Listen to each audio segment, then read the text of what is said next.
Title of my sermon today is an edifice complex, and we got to kind of start with a bit of a definition because it might not make all that much sense what we're kind of getting at. Edifice has kind of two definitions that really work very well together, especially for this passage we have today. An edifice can be a building, especially a large, imposing one, and it can also be a complex system of beliefs. The way that you can sort of think of that in kind of a sentence would be like the concepts on which the edifice of capitalism was built. And that's kind of a perfect thing, a perfect word to really describe this passage from First Kings about the building of the temple, because the temple was a large, imposing building. And it also, very much so, was where a complex system of beliefs was put together. Now we know from sort of history what kind of comes out of this, but I want to take a moment here to kind of focus in on Solomon's prayer as they're dedicating this temple and putting the Ark of the Covenant in it.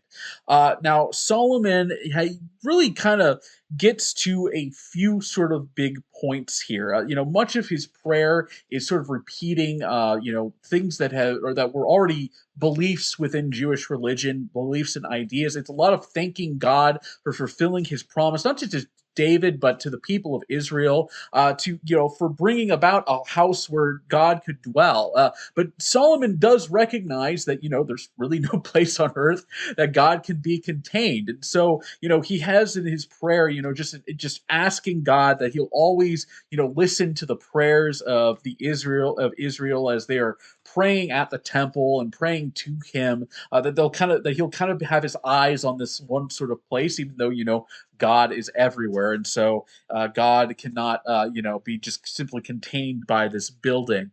And you also get, the what I think is one of the more interesting little bits here, which is right at the end from 41 to 43, which is Solomon essentially extending the grace that the Israelites were given.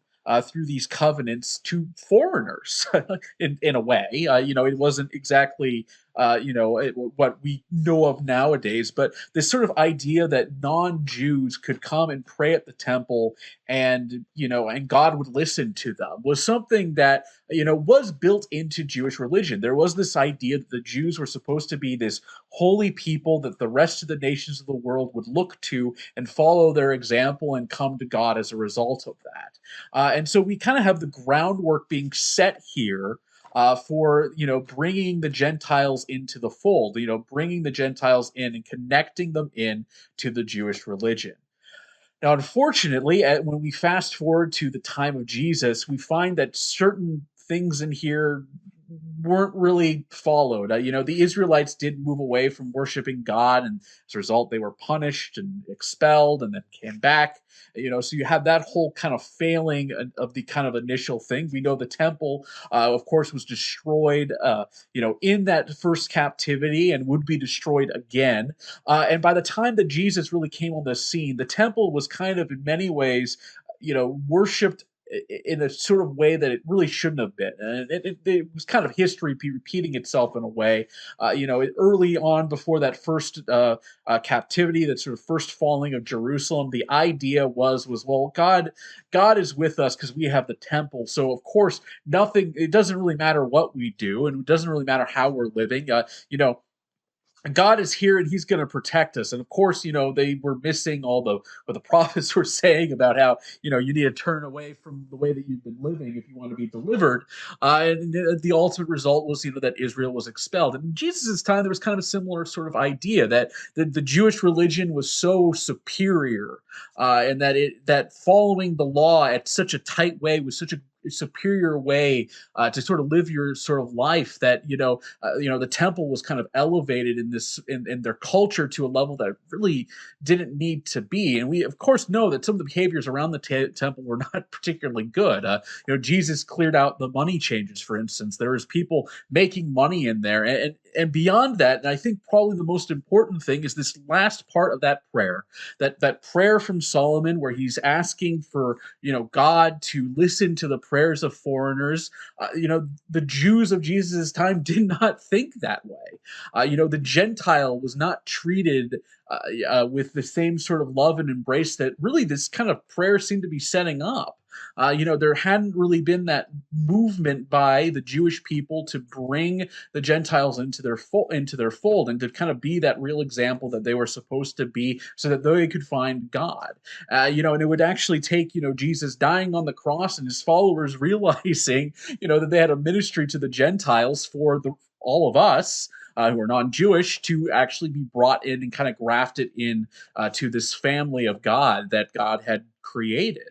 And it's interesting to me because we can see here, really a very humble beginning and a very like holy beginning to the temple, and sort of an openness to these sort of kind of pushing forward these beliefs that were very, embracing and welcoming of people in.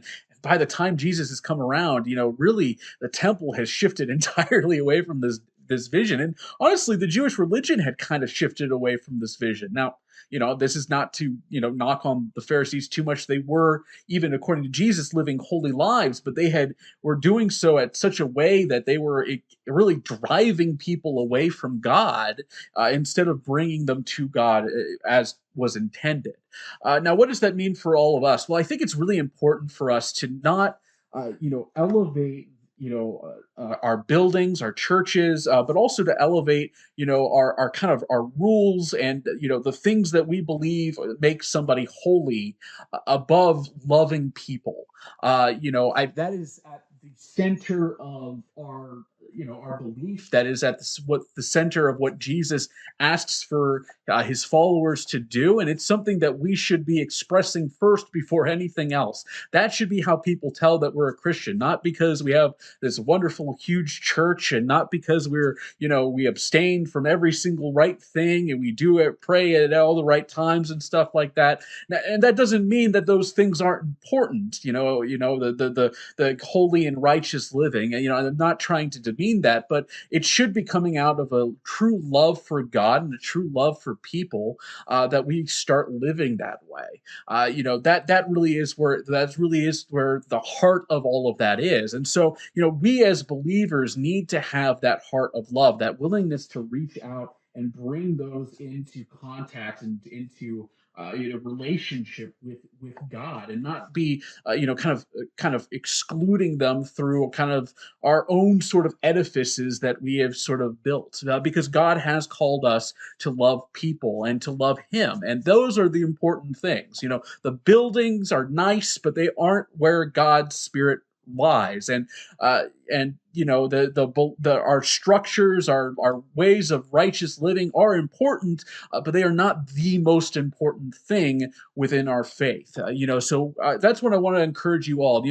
Go out and love God and love people as God has told us to do, and I think you will find that you will have a much more vibrant and wonderful faith within your own lives, and you'll be surprised at how people react to you. Amen. And now I'd like to invite you all to join me for our last worship song today.